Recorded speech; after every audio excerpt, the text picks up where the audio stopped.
Bank BCA udah rontok lebih dari 40% dari titik tertingginya. Kalau dibandingkan sama bank besar lainnya, harga BBCA jatuh paling dalam. Padahal selama ini BBCA bisa dibilang blue chip yang paling premium dan harganya stabil. Nggak ada yang nyangka juga kalau perusahaan sekuat BBCA turunnya bisa sedalam ini. Orang-orang, apalagi yang megang saham BBCA, pada kaget dan khawatir waktu lihat sahamnya nyangkut. Kemarin abis nyerok tipis BBCA 6.400. Rasanya senang banget bisa beli pas lagi murah. Hari ini dia, sudahlah. Hari ini BBCA bagi-bagi uang duka. Sedingin-dinginnya uang dingin kalau lu holder BBCA sama BBRI, panas juga ya. Lu termasuk salah satunya nggak? Ada apa dengan Bank BCA? Tonton sampai selesai biar lu makin ngerti tentang saham BBCA dan kenapa lu sebaiknya jangan panik dulu. Kalau kita lihat dari sudut pandang yang lebih luas, saham BBCA turun bukan karena keuangan perusahaannya bermasalah. Tapi, ini adalah kombinasi dari berbagai kejadian eksternal yang timingnya berbarengan. Dan ini sebenarnya bukan cuma masalah BBCA doang. Selama kondisi ekonomi global masih berantakan, emiten perbankan kayak BCA, BRI, Mandiri, BNI, dan bank-bank lainnya itu bakal kena imbasnya. Tapi, kenapa ya BCA yang paling kencang kena dampaknya? Oke, kita breakdown satu persatu. Yang pertama, drama MSCI Indonesia. Buat yang belum tahu, MSCI itu semacam perusahaan riset finansial Amerika yang bikin daftar saham layak investasi di seluruh dunia. MSCI itu spesifiknya adalah penyedia indeks global. Mereka nggak cuma riset, tapi bikin keranjang yang akan jadi acuan manajer investasi di seluruh dunia. Nah, jadi sejak Oktober tahun 2025, MSCI itu mulai bisik-bisik dan konsultasi sama investor global soal keanehan data kepemilikan saham di Indonesia. Desas-desusnya ya, beberapa saham akan dikeluarkan dari indeks seperti BRAND dan juga DSSA. Di 27 Januari 2026, MSCI resmi ngeluarin rilis berita yang isinya membekukan semua perubahan buat Indonesia. Artinya apa, Bang? Yang harusnya MSCI mengupdate keranjang perusahaan layak investasi di Indonesia secara reguler, kini mereka bilang, enggak dulu, kami butuh kejelasan. Nah, di Februari tahun 2026, MSCI benar-benar ngelewatin jadwal review rutin tanpa masukin satu pun saham baru dari Indonesia. 21 April 2026, MSCI ngasih warning lagi.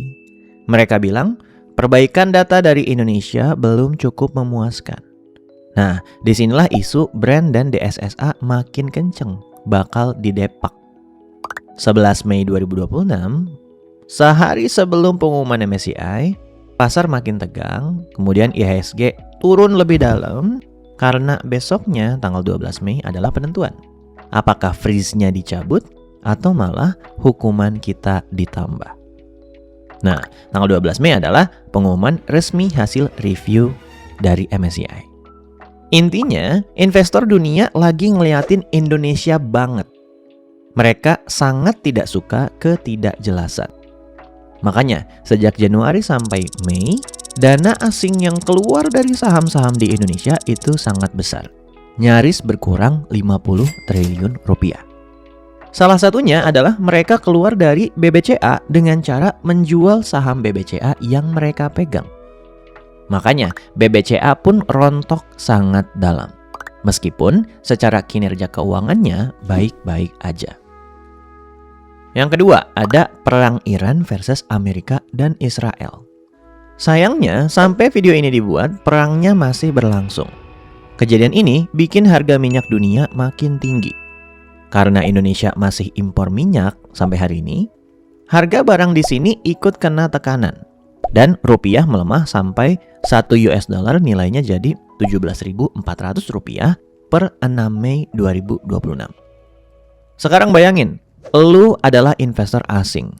Lu punya satu lot saham BBCA alias 100 lembar, harganya Rp6.000 per lembar. Jadi total Rp600.000. Waktu rupiah masih di 16.000 per dolar, satu lot BBCA itu nilainya sama dengan 37,5 US dollar. Tapi sekarang pas rupiah anjlok ke 17.400, satu lot yang sama nih nilainya cuma tinggal 34,48 US dollar. Nilainya dalam dolar aja udah hilang 8%. Belum lagi kalau harga sahamnya turun. Apalagi investor asing ini kan nggak cuma beli 10 lot doang. Bisa ribuan mungkin. Kebayang nggak segede apa kerugiannya? Jadi daripada makin rugi, mending jual sekarang. Itulah yang lagi rame-rame kejadian. Terus, faktor eksternal yang terakhir ada rapor merah dari bank besar. Ada suatu bank raksasa asal Amerika namanya JP Morgan. Mereka punya divisi yang tugasnya ngasih rating buat saham. Namanya JP Morgan Equity Research. Bagian dari unit usaha JP Morgan yang lebih gede lagi.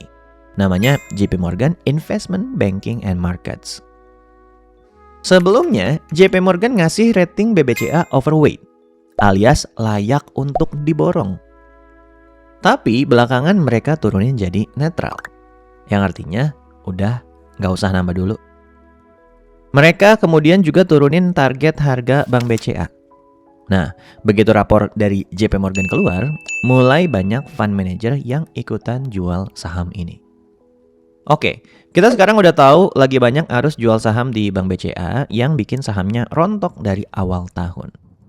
Sekarang kita harus apa? Sekarang lu nggak usah panik dulu.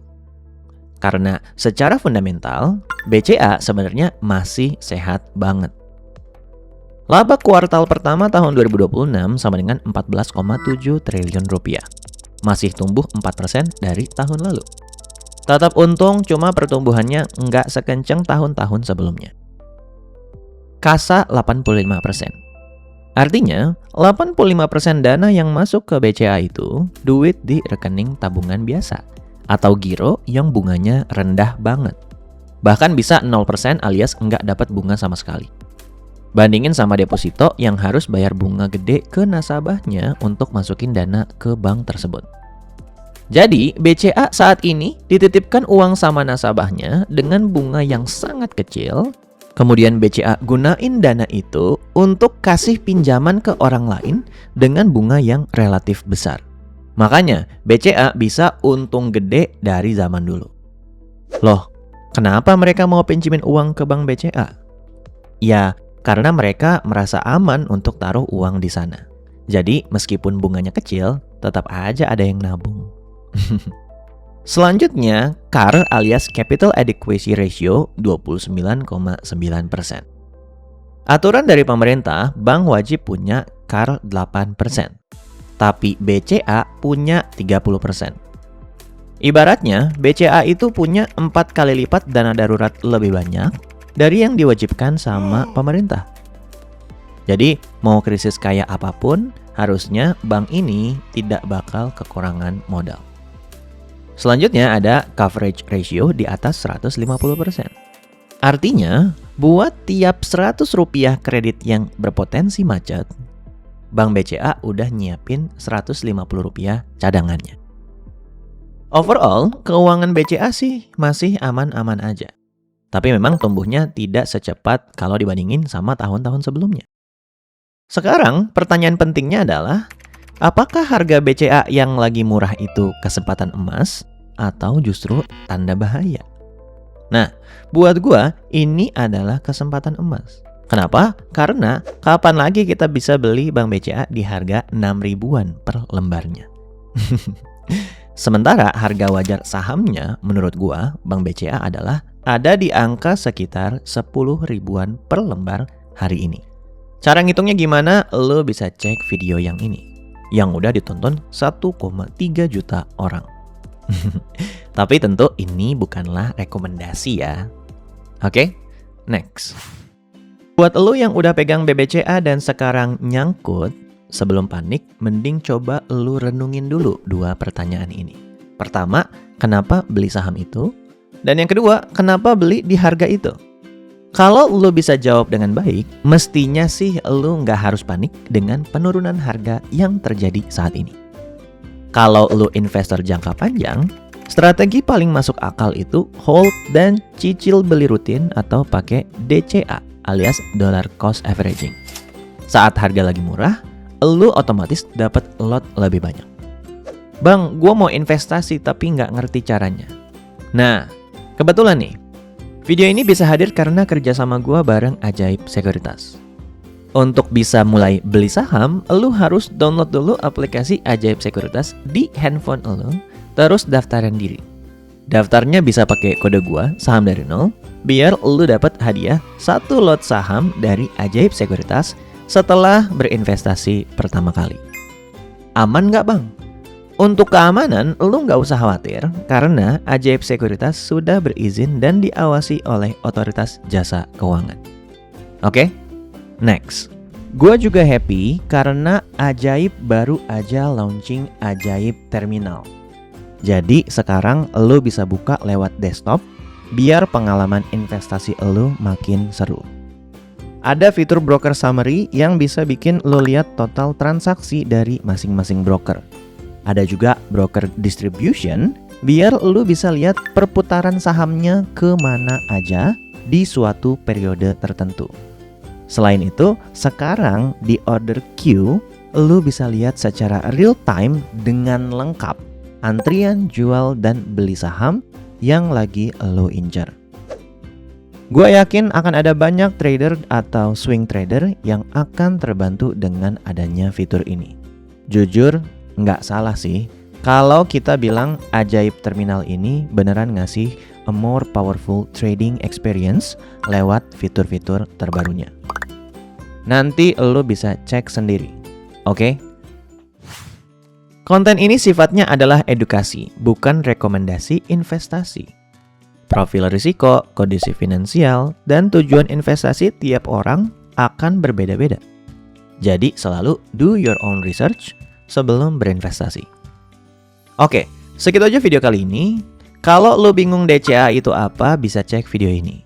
Kalau lo mau tahu cara ngitung harga wajar BBCA, bisa cek video ini. Sekian, pesan gue tetap dari dulu, jangan malu untuk belajar saham dari nol.